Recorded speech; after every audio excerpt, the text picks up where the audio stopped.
வேண்டும் என்று உங்களை வேண்டிக் கொள்கிறேன். நன்றி, வணக்கம்.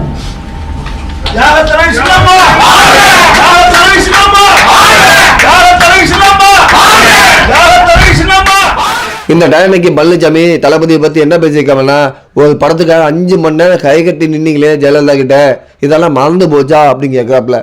அப்போ அவர் நடிகர், அப்போ அவர் சம்பளம் வாங்கிக்கிறதுக்கு ஒரு நடிகர், அந்த ப்ரொடியூசர் வந்து தன்னால் பாதிக்கப்படக்கூடாது அப்படிங்கிறதுக்காண்டி தான் ஜெயலலிதா கிட்ட கை கட்டி நின்று கெஞ்சி கேட்டாப்புல.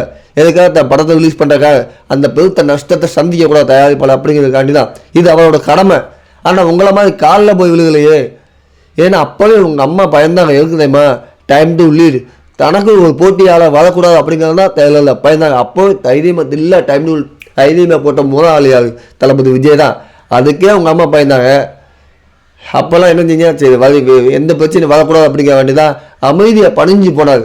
ஆனால் உங்களை மாதிரி அடிமையாகலை, யாருக்கிட்டே அடிமையாகலை.